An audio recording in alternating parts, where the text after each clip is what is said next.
असलम भाई, किधर थे आप? कब से आपको ढूंढ रही हूँ। और आप हैं कि छुप के रिसाला पढ़ रहे हैं? निदा की बात सुनकर असलम ने अपनी बहन को घूरा और गुस्से से पूछा, क्या आफत आन पड़ी है? क्यों आसमान सर पर उठा रखा है निदा? भाई, आज मैं और मेरी सहेली किरण नदी पर जा रही हैं और मैं चाहती हूँ कि आप भी हमारे साथ चलें, क्योंकि हमें अकेले में डर लगता है ना। लेकिन आज तुम नदी पर क्या करने जा रही हो? अब्बा जी ने तो रोका था ना बाहर जाने से, फिर क्यों जा रही हो? भाई, वो हमने कल नदी के किनारे जो बरगद का दरख्त है ना, उसकी शाख के साथ झूला बांधा था, वही झूलने जा रहे हैं। आप हमारे साथ आए ना प्लीज, हमें अकेले में डर लगता है। अरे पागल लड़की, तुम्हें किसने कहा था बरगद के दरख्त पर झूला बांधने के लिए? तुम्हें पता नहीं है कि पुराने दरख्तों पर जिन्नात का साया होता है।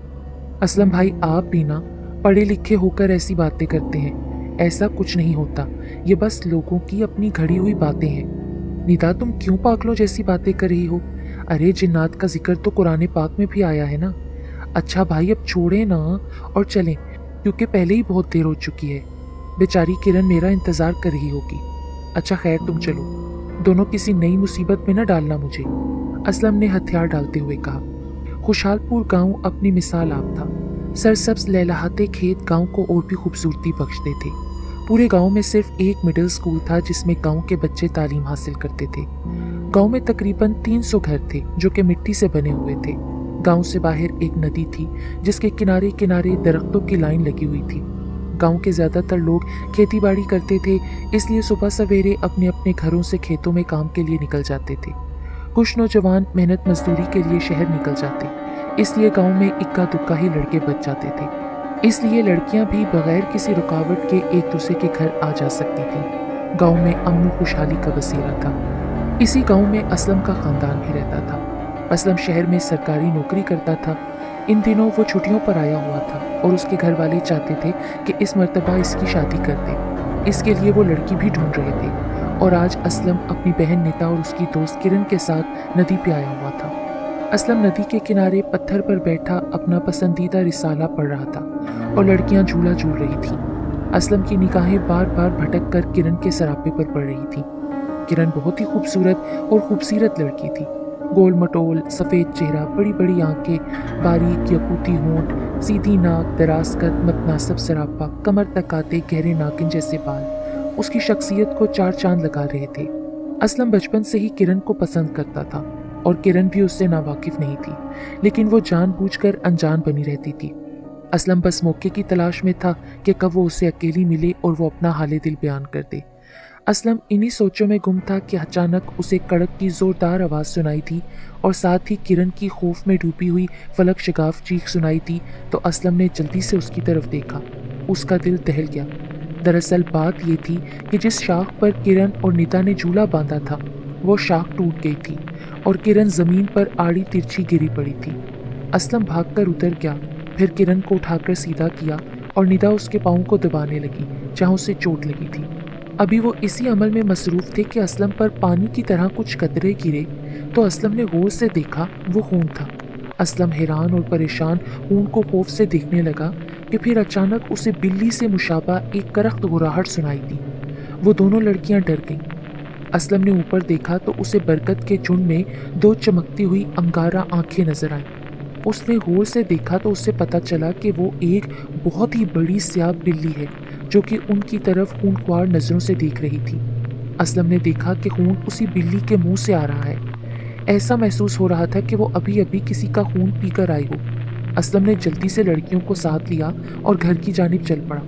घर पहुंचकर तीनों ने मुंह हाथ धोए और खाना खाने बैठ गए। असलम ने किरण को तसल्ली दी और उसके पाँव पर पट्टी बांधी और समझाया कि घर जाकर बताना नहीं, वरना खाला डांट देंगी, और निदा किरण को घर छोड़ने चली गई। असलम जोहर की नमाज के लिए उठ खड़ा हुआ। रात के तकरीबन 12 बजे थे। हर तरफ हू का आलम था। खौफनाक सन्नाटे के साथ साथ पूरे गांव पर मौत की खामोशी छाई हुई थी। इतने में नदी के किनारे मौजूद बरगद का दरख्त, जो कि बहुत पुराना और घना था, उससे एक साया निकला जिसका कद तकरीबन 7 फुट के करीब था। चांद की 14वीं तारीख थी, लेकिन आज आसमान पर बादल छाए हुए थे, इसलिए घुप अंधेरा था। अचानक चांद बादलों की ओट से निकला और पूरा गांव रोशनी में नहा गया। चांद की रोशनी जब उस खौफनाक साए पर पड़ी तो उसने खुशी से एक चीख मारी, जिससे नदी पर मौजूद दीगर दरख्तों के ऊपर बैठे परिंदे सहम गए। फिर वो साया चलता हुआ गांव में पहुंच गया। अचानक गली में से उसे कुत्ते ने जा लिया। कुत्ता जोर जोर से भौंकने लगा तो उस साए ने अचानक अपने हाथ बढ़ाए और कुत्ते को पकड़ लिया। उसने कुत्ते की दोनों टांगों को पकड़कर इस जोर से खींचा कि कुत्ते के 2 टुकड़े हो गए। इस काम से फारिग होकर वो साया किरण के घर की तरफ जाने लगा। किरण के घर के सामने पहुंचकर वो ऊपर को उछला और घर के सहन में कूद गया। वो साया एक औरत का था जिसके लंबे सांपों जैसे बाल कमर तक आ रहे थे।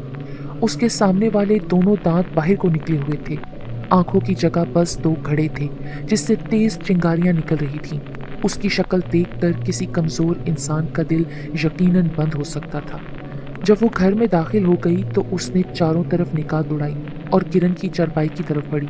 अचानक किरण को अपने सीने पर दबाव महसूस हुआ तो उसने जल्दी से आंखें खोल दी तो उसने देखा कि एक क्रिया शक्ल औरत उसके सीने पर चढ़ी हुई है। उसकी अंगारा आंखें थीं। उसने एक खौफनाक चीख मारी और बेहोश हो गई। घर वाले उसकी चीख सुनकर भागकर उसके पास आए, लेकिन तब तक वो बेहोश हो चुकी थी। किरण की माँ भागी हुई असलम के घर आई और सारा माजरा असलम को सुनाया। असलम जल्दी से उनके घर आया और उसने पानी के छींटे किरण के मुंह पर मारे, जिससे उसे होश आ गया। असलम ने उसके घर वालों को समझाया कि अब उसे आराम करने दिया जाए और सुबह उससे सारा मामला पूछेंगे। सारे घर वाले अपने अपने बिस्तरों में चले गए, लेकिन किरण की माँ सारी रात किरण के सरहाने बैठी रही। सुबह फजर की नमाज पढ़ने के बाद असलम किरण के घर की तरफ रवाना हो गया। उसके घर के सामने पहुंचकर उसे हैरत हुई कि किरण के घर के सामने लोगों का रश लगा हुआ था और लोग तरह तरह की बातें कर रहे थे। असलम जल्दी से घर में दाखिल हुआ तो उसने एक हैबतनाक मंजर देखा। उसने देखा कि किरण को रस्सियों से बांधा गया है और वो खूनख्वार आवाज़ निकालते हुए खुद को छुड़ाने की कोशिश कर रही है। असलम जल्दी से किरण की माँ के पास गया और उससे पूछा कि मसला क्या है खाला। तो उसकी माँ फूट फूट कर रोने लगी और कहा, मेरी बच्ची को किसी की नज़र लग गई है, इस पर जिन्नात का साया हो गया है। ये सुनकर असलम धक से रह गया कि जिस बात का डर था वही हुआ, लेकिन अब हो क्या सकता था। असलम ने गौर से किरण को देखा तो उसे धचका लगा। किरण की आंखें सुर्ख अंगारा हो रही थीं, उसके बाल बिखरे हुए थे, गले से बिल्ली से मुशाबा आवाज़ें निकल रही थीं। असलम सोचों में गुम था कि अचानक उसे ख्याल आया कि किसी अल्लाह वाले बुजुर्ग से मदद लेनी चाहिए। उसे किसी ने बताया कि दूसरे गांव में एक बहुत पहुंचे बुजुर्ग हैं जो कि फी सबीलिल्लाह काम करते हैं। असलम और किरण का भाई दोनों जल्दी से दूसरे गांव की जानिब रवाना हो गए और जब वो दूसरे गांव पहुंचे तो ज़ोहर की अजान हो रही थी। उन्होंने मस्जिद में ज़ोहर की नमाज अदा की और बुजुर्ग से मिले। बुजुर्ग ने उनकी बड़ी आओ भगत की। असलम ने अपने आने का मुद्दा बयान किया, जिसे बुजुर्ग ने गौर से सुना। थोड़ी देर बाद बुजुर्ग उन्हें अपने अमलियात के कमरे में ले आए। बुजुर्ग ने उन्हें चटाई पर बिठाया और खुद जाए नमाज पर बैठ गए। थोड़ी देर तक आंखें बंद करके कुछ पढ़ते रहे और जैसे ही उन्होंने आंखें खोली तो उनकी आंखें भी सुर्ख हो रही थीं। उन्होंने कहा, ये सब किया दरा उस जिन जाति का है जो उस दरख्त पर कब्जा आवर थी। इन लड़कियों ने उसके आराम में खलल डाला और वो उनकी दुश्मन हो गई। एक लड़की को तो वो शिकार बना गई, लेकिन दूसरी लड़की के गले में तावीज़ था, इसलिए वो बच गई। अब हमें जल्दी से वहाँ जाना चाहिए ताकि मैं अपना काम कर सकूँ। वो दोनों बुजुर्ग को लेकर घर पहुंचे और बुजुर्ग ने लड़की को कमरे में बंद कर दिया। घर वालों से कह दिया कि जब तक मैं ना कहूँ दरवाज़ा मत खोलना, और खुद भी कमरे में रहे। कमरे में पहुंचकर उन्होंने कुरानी आयात पढ़ते हुए लड़की का हाथ पकड़कर उसकी छोटी उंगली पकड़ ली और मजीद जोर जोर से कुरानी आयात पढ़ने लगे। चंद मिनट ही गुजरे थे कि लड़की चीखने चिल्लाने लगी, लेकिन बुजुर्ग ने उसकी उंगली ना छोड़ी तो वो जोर जोर से रोने लगी और कहने लगी, जिस बरगद के दरख्त पे इन दोनों ने झूला डाला था, मैं उसमें आराम कर रही थी, वो मेरा घर है। तेज झूला झूलने की वजह से शाख टूट गई और टूटी हुई शाख मेरे मुंह पर लग गई, जिसकी वजह से मेरा मुंह जख्मी हो गया। बुजुर्ग कहने लगे कि ये तो बच्चियां हैं, इन्हें मालूम नहीं था। अगर तुम वादा करती हो इनको छोड़कर जाने का और आइंदा कभी तंग नहीं करोगी तो मैं तुम्हें कोई नुकसान नहीं पहुंचाऊंगा। फिर बुजुर्ग ने उससे वादा लेकर उसकी उंगली छोड़ दी तो किरण की नाक और कान से काला काला धुआं निकलना शुरू हो गया और थोड़ी देर बाद धुआं एक खौफनाक औरत का रूप धार गया और फिर वो देखते ही देखते वहां से गायब हो गई।